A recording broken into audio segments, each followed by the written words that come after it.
just screamed in agony. And I didn't really know what to do, so the best that I could do was just hug my mom and say, "Mom, I'm here." And when I was growing up, I was kind of angsty, and I had a little bit of a mean streak when it came to Robert. And we really hadn't started getting close together until like he started helping me practice driving back and forth to like my workplace. And I came home with my mom the other night from work, and we walked into the door, and I felt like there was something missing. And the one thing that was missing that I remembered, I cannot rehearse or repeat the warmth that he had when my mom came into the door, whenever like she'd come home from work or whenever, which would be him saying, "Hey there, good looking." Again, I cannot repeat how he said that with the warmth that he did, and just walking into the house that night, I was just like, oh boy.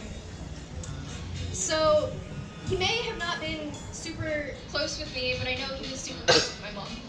And I know that he meant a lot to my mom, and I know he meant a lot to all of you. And I guess what I could say is thank you all for being here and for being here to support my mother in all of this.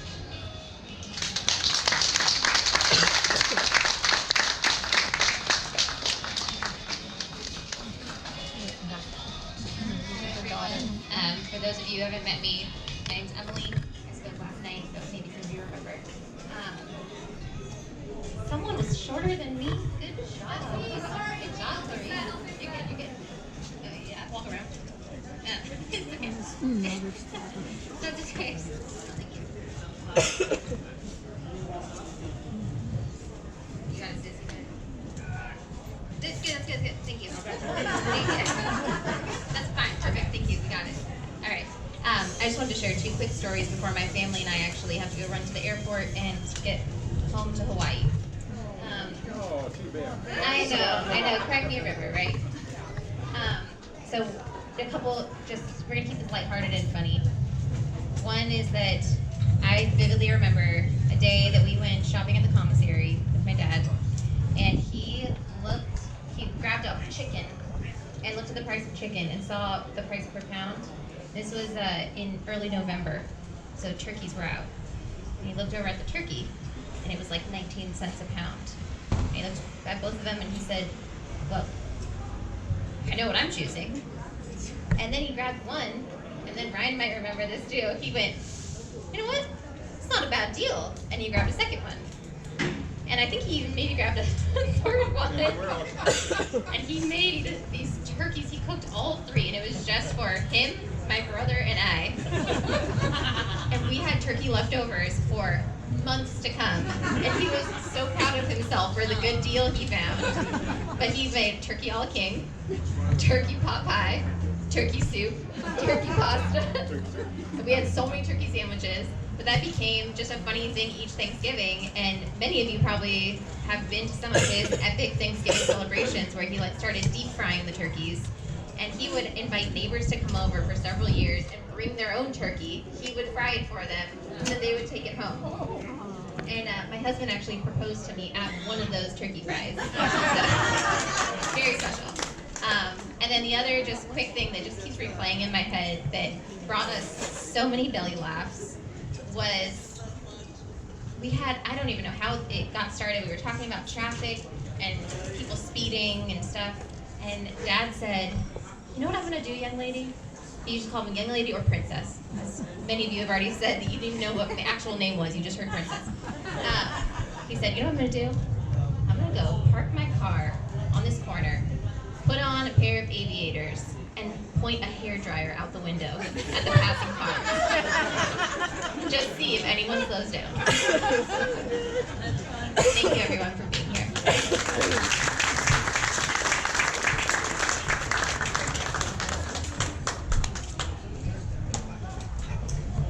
How we doing, everybody? My name is Ryan Michael Pirette.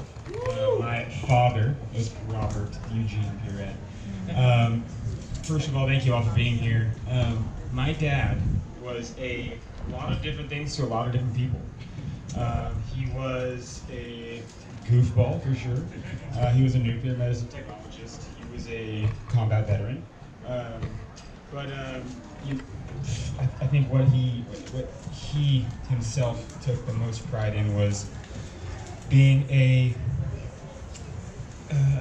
servant of God, and he did that in many different ways. I remember growing up, there was so many times, looking back now, that it's easy for me to realize what he was doing at that point in time, but he would do things for people totally out of the kindness of his heart. For instance, this gentleman David that Mr. Reinhardt was talking about. David was a quadriplegic. He had actually gotten in an accident playing football at Ventura High School back in the day, believe it or not. And my dad, basically, had been friends with David his entire life. During that time, my dad ultimately just became more or less David's caretaker, but he wouldn't call it that, he just called him his friend. So, and throughout David's entire life, David just passed a couple of years ago. Throughout David's entire life, my dad looked forward to the time he got to spend with David, whether it was taking him to the hospital, for doctor's appointments, or taking him wherever. He truly did enjoy being in service to others, and that is something that I think we should all strive for. But another couple stories. My sister brought up the turkey thing. So my dad, when we were, had to have been, I must have been 4, maybe Emily was 8. My dad taught CPR on the side, one of his many jobs he had throughout the years. So I remember one time he was having a little shindig. He had some friends come over to our little apartment there on Channel Drive, our little 2-bedroom apartment. In this apartment, it was probably about 250 square feet. And he had all of his students coming over. This kind of early on, and he said, "Hey, we're gonna have a little pizza party." Okay, so my dad's logic to the, it's similar to this turkey math he was doing earlier. So my dad's logic is, how many pizzas do we need? Well, there's 17 people coming, 17 extra large pizzas. So yeah, so no, now we have by the end of the night we have 15 left. Okay. Emily, I still have heartburn from it's a chronic issue now because of the amount of pizza that we had to consume, because my dad was not a wasteful person either. Not a wasteful person. So, but he was definitely a good man. My dad he just enjoyed making people laugh. My dad was unique. He truly one of a kind. He could care less what anybody thought about him. I still remember his music choice growing up. I swear I've heard Sade on repeat. Sade and Toto Africa, the Police, right? The hits, right? Just but on repeat. And me and Emily are in our rooms, just upstairs, oh, here it goes again. Yeah. That's all right. More Sade. Smooth operator. Yeah, he loved what he loved. Exactly. So, and I also want to touch on Emily's little turkey story. Dad did, right? Thanksgiving was one of Dad's